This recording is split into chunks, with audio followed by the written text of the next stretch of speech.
Hello, fifth graders. Miss Alexander here. Today we are going to be working with our narrative writing. You should have your seed draft ready to go. So if you don't, go ahead and pause the video and go get your draft, because today we're going to be working on leads. Some of you might have not heard the word lead before, but a lead is just another word for the beginning of your story.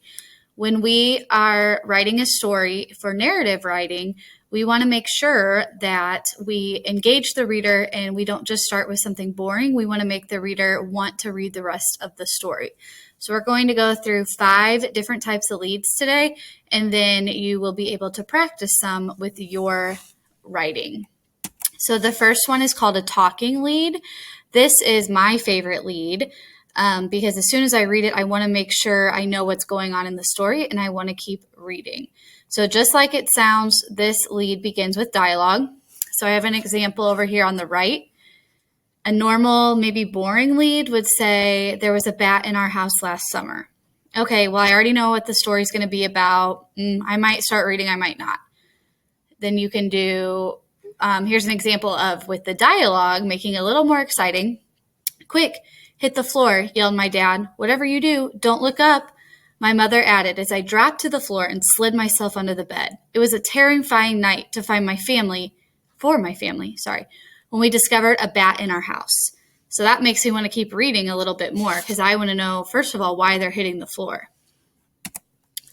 Another example is a sound effect lead. So in my class, I was walking around with the students. I noticed a lot of people started with this, which is awesome. So a boring example might be, there was a loud storm outside my house last night. You could make it more exciting by saying smash. The window cracked, the wind howled, and the door flung open. Rain poured through the screen, drenching the welcome mat inside our house. I will never forget that fierce storm that invaded my house last night.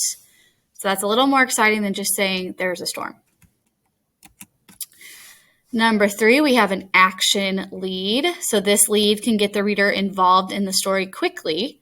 So instead of saying I was excited for my birthday party, you could say I threw on my favorite red dress and scrambled down the stairs as fast as I could. It was my 8th birthday and I couldn't wait for the party.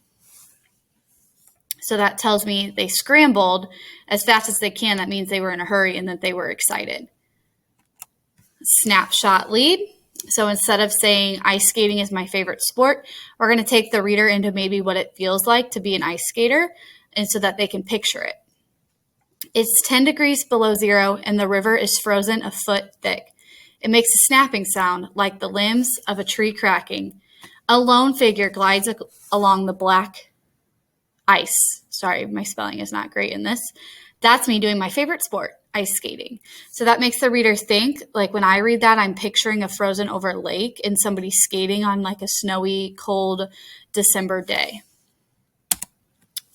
And last but not least, we have the flashback lead.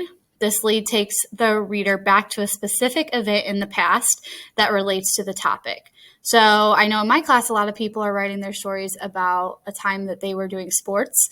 So this could be a possibility for them. So a boring example, I remember the time when I won the game for my team. We can make that more exciting by saying, I could feel the sweat pouring off my body as I watched the seconds tick on the clock. It was as if I was dribbling in slow motion. As the buzzer sounded, I felt the ball roll off my fingertips. I finally heard the swish of the net. I had won the game for my team. Okay, now we are going to take some time to look at our mentor text. We have Goosebumps and Something Special, and try to identify what kind of lead they used in these stories. Goosebumps. So it says, I held up my knee-length nightgown. My mom held up my fleece ankle PJs. Ankle-length PJs, sorry. Why should I wear these? I said. I wondered why she wanted me to wear fleece on a warm summer night in Montana. So this one, they're starting with an action. She's showing what she's doing, but then she also has a dialogue. So she kind of mixed the two together. And then in Something Special, we have jingle, jingle, jingle. The door chimes bang against each other as I pushed open the wooden door to Starbucks. My mom and I walk up to the counter. So this one, they're also starting with action or a sound effect because I can picture the doorbells chiming with the Starbucks store. So instead of just saying we walked into Starbucks, they helped us picture what was going on.